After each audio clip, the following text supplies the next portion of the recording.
Bem-vindo, bem-vinda. Para quem não me conhece, o meu nome é Marcos Oliveira e hoje nós vamos ter uma aula com o tema O Código de Ética de Jesus. E o texto é Mateus 7,12, onde diz: portanto, tudo que vocês quiserem que os homens lhes façam, façam-lhes também, porque esta é a lei e os profetas.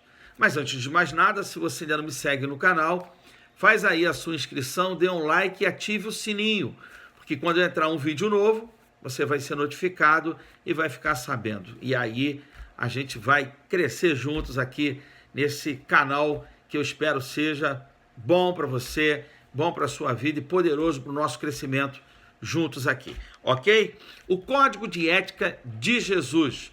Nos tempos de Jesus, havia um grupo conhecido como grupo de fariseus.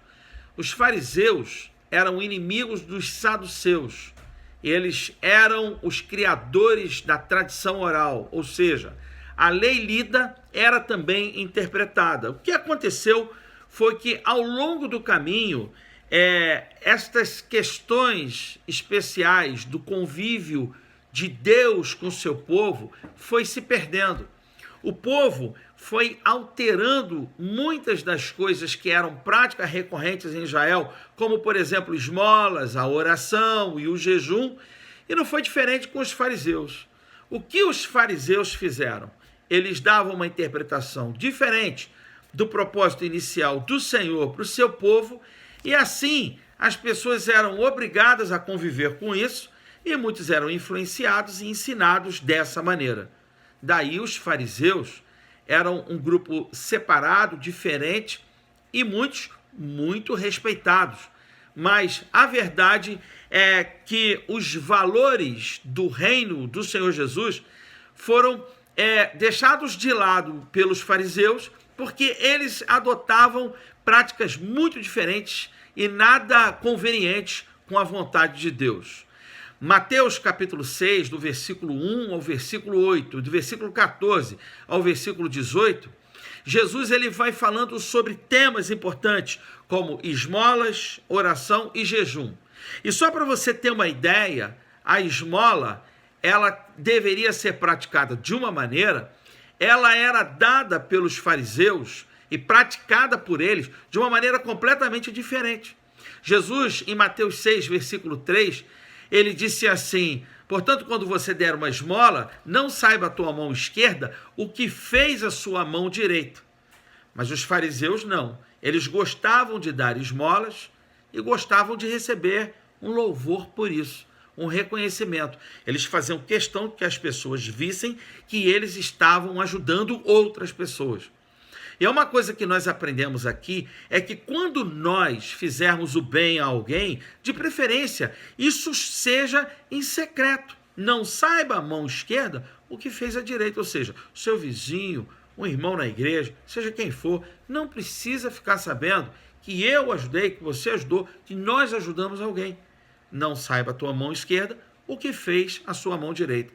O que os fariseus faziam era divulgar isso, e eles faziam questão que estas coisas fossem sabidas pelas pessoas. Então, em primeira mão, nós precisamos compreender que a nossa vida devocional é para Deus. Nossa vida devocional é para Deus. Não era essa a prática dos fariseus. E muita gente nos nossos dias ainda vive assim, como os fariseus daquela época. Se ajuda alguém, a pessoa divulga: não, estou ajudando, eu ajudei aquela família, eu dei cesta básica. Essa é uma forma diferente de um farisaísmo disfarçado. Nós devemos fazer segredo com esse tipo de coisa. Por isso que em Mateus 7,12, Jesus disse lá, portanto, tudo que você quiser que os homens lhes façam, façam a eles também tudo que vocês quiserem que seja dessa maneira. Por quê? Porque hoje eu ajudo alguém, mas amanhã pode ser eu que precise. Hoje eu estou ajudando alguém e se eu tiver consciência, eu preciso entender que isso secretamente fica melhor. Isso não precisa ser divulgado. Os fariseus, eles divulgavam. Faziam questão que todo mundo ficasse sabendo. E eles usavam isso como moeda de troca no próprio relacionamento com Deus.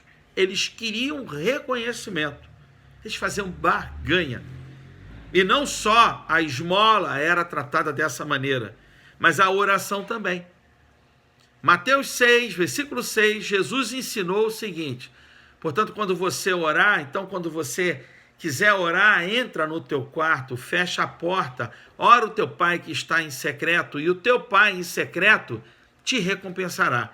Os fariseus não. Eles faziam questão de ir para as praças públicas e de orar em praça pública e de lá chamar a atenção de todo mundo, para que todo mundo visse, para que todos vissem que eles estavam orando em praça pública e fossem admirados por isso. Tipo da oração, ó Pai, ó Deus. E eles faziam isso em praça pública para uma promoção pessoal. Da mesma maneira, era o jejum. E Jesus, ele nos ensinou como jejuar. Você sabe que nos tempos do Senhor Jesus, os fariseus, eles andavam desfigurados na hora do jejum. Eles faziam questão que todo mundo visse que eles estavam jejuando. Então era um rosto abatido, olhos entristecidos, e aí um cabelo totalmente esvoaçado. Era coisa de fariseu.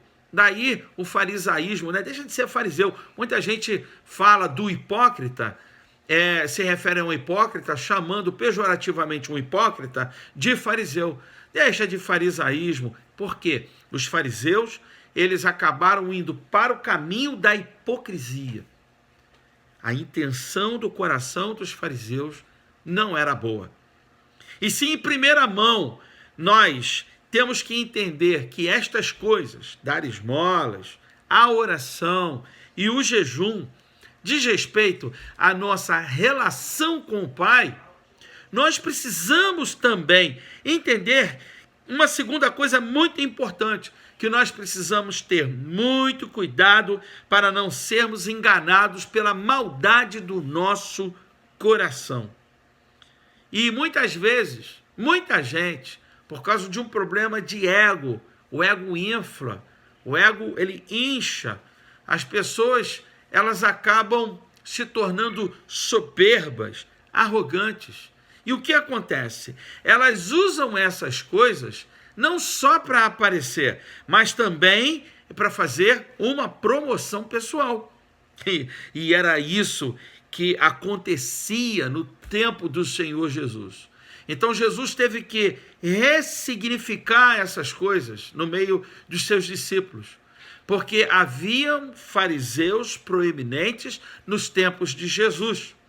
E Jesus chegou a dizer, não vos prendais a um jugo desigual, porque havia o jugo dado pelos fariseus que era pesado, era difícil. Ninguém conseguia cumprir a lei na maneira como os fariseus pregavam. E Jesus disse assim, não vos prendais a um jugo desigual. Tinha que ser algo que eles pudessem suportar e que fizessem bem, não só a eles, mas como também aos outros. Aliás, a palavra altruísmo, essa é a tônica do Senhor Jesus, é se colocar no lugar dos outros. Por isso o texto de Mateus 7,12. Portanto, façam aos outros o que vocês querem que essas pessoas façam a vocês. Altruísmo, se colocar no lugar de alguém. É muito importante entender que os fariseus, eles não cuidavam do próprio coração, porque eles queriam, na verdade, uma promoção pessoal. A ideia deles era aparecer. E esse código de ética de Jesus faça tudo pensando nos outros e com discrição. Faça pensando nos outros e com discrição. Havia uma terceira coisa que é muito importante abordar aqui, que é o risco da espetacularização.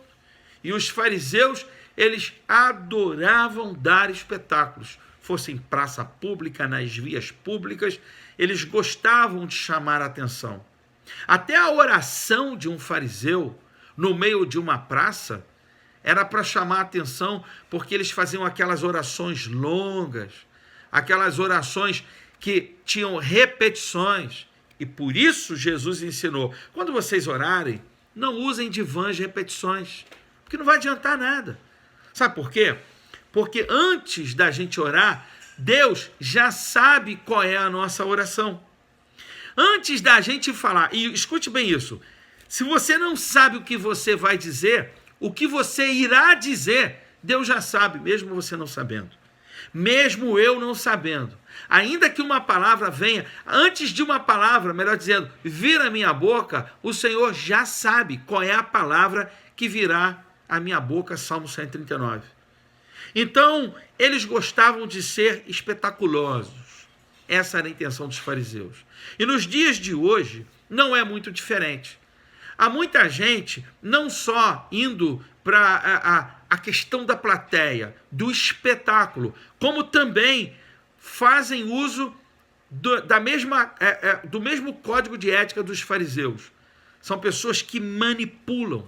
Nós, os cristãos, nós, os servos de Deus, não podemos manipular absolutamente ninguém.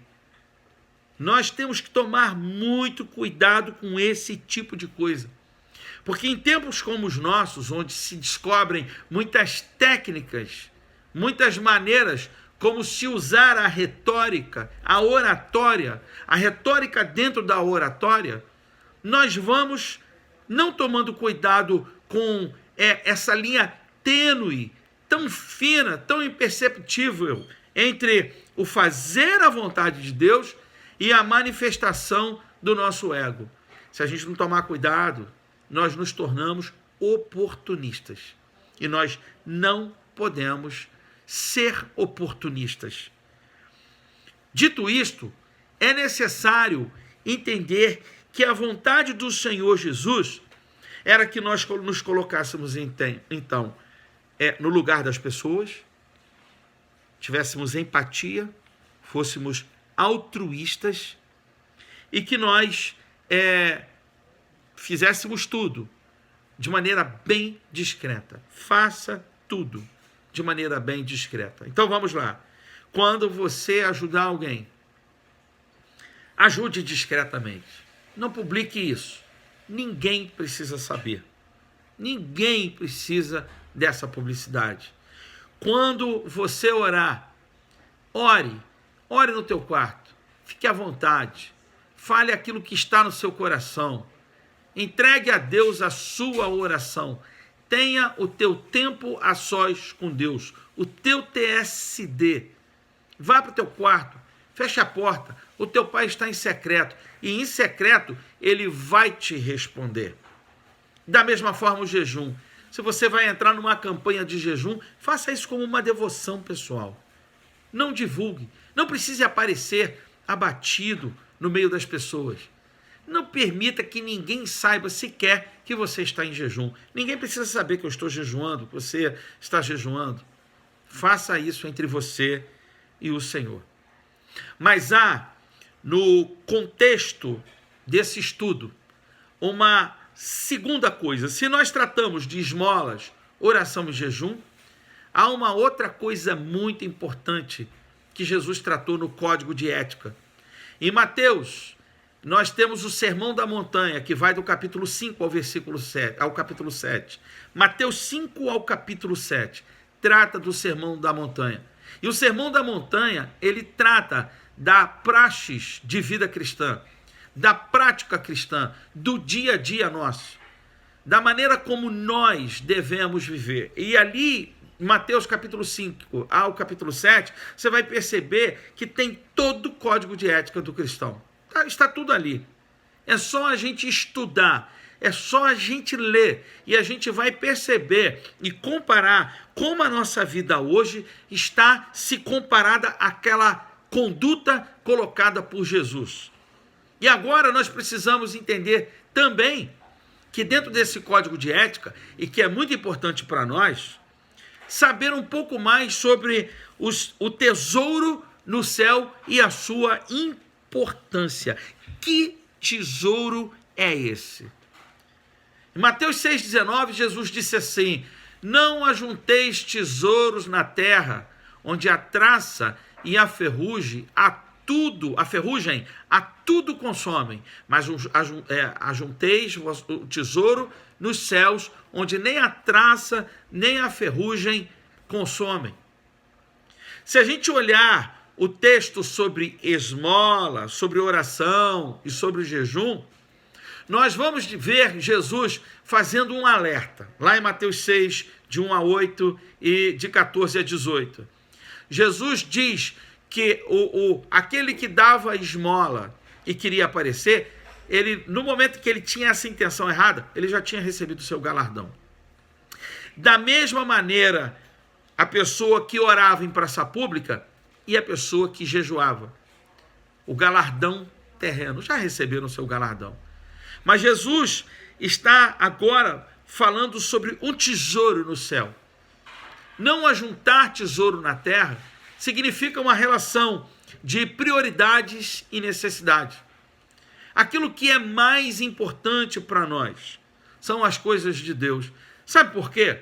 Porque trabalhar, estudar, se preparar para um concurso, procurar o melhor emprego, fazer investimentos, aplicar o dinheiro, comprar o melhor carro, a melhor casa, ter a melhor qualidade de vida, isso a gente já vai fazer mesmo. Isso a gente vai correr atrás naturalmente. Porque, aliás, Jesus não está dizendo aqui que é para não correr atrás, para não trabalhar.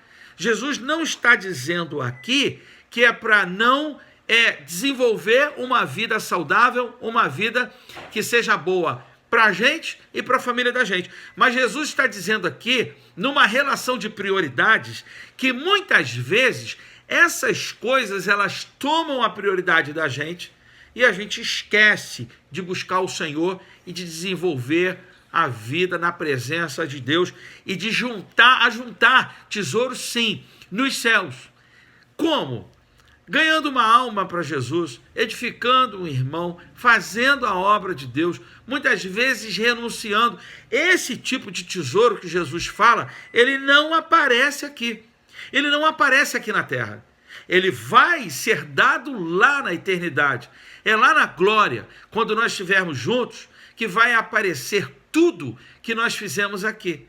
Então Jesus disse o seguinte: ajunteis tesouro nos céus, porque correr atrás aqui, a gente já vai correr. Trabalhar aqui, a gente já vai trabalhar.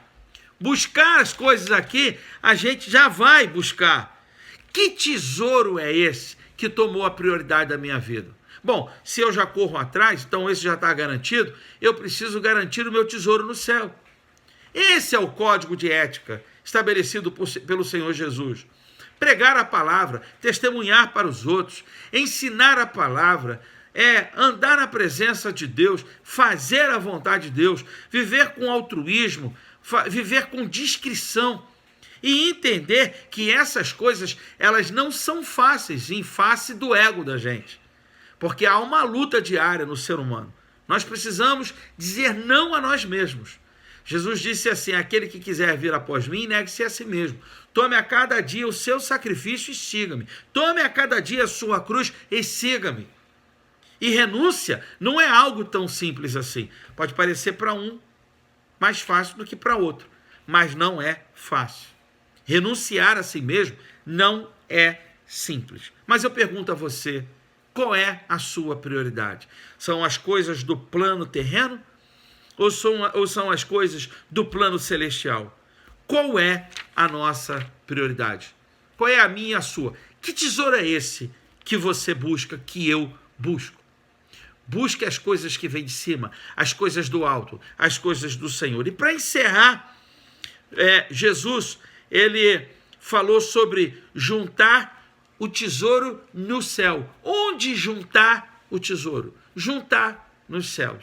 Por quê? Porque à medida em que servimos a Deus, à medida em que andamos com o Senhor, à medida em que servimos a Jesus, andamos nos ensinos do Senhor Jesus, mesmo não tendo uma vida de luxo, mesmo não tendo uma vida como os ricos levam, os afortunados levam, você pode ter certeza de uma coisa: O Senhor não vai deixar faltar o pão sobre a mesa, não vai deixar faltar aquilo que você precisa, aquilo que eu preciso, não vai faltar, porque o Senhor sempre ele entrará com a sua providência.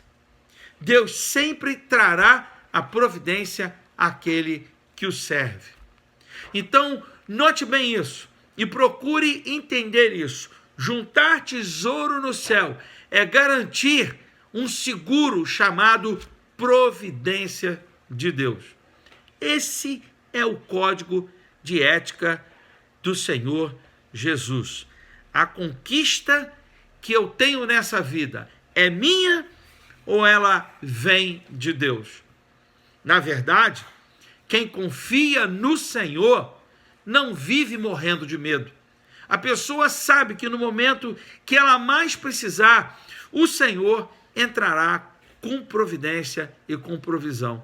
Eu tenho muitas histórias da providência do Senhor aqui na minha casa, em tempos que vivemos aqui muito difíceis e que Deus entrou na hora exata com uma providência divina.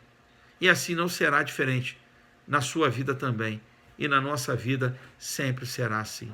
O código de ética do Senhor Jesus obedece o altruísmo e a discrição. Que Deus te abençoe, que seja uma aula abençoadora para a sua vida e que você cresça e desenvolva bastante. Mas só para te lembrar, se você ainda não fez a sua inscrição no meu canal, faça a sua inscrição no meu canal, dê um like lá, curta lá, vai ser bom demais. E ative o sininho das notificações, porque eu quero ministrar na sua vida, eu quero ser uma bênção na sua vida e, de fato, eu quero ver você crescer muito e eu espero que esse canal seja um instrumento de Deus na sua vida. Deus te abençoe. Cresça na presença do Senhor.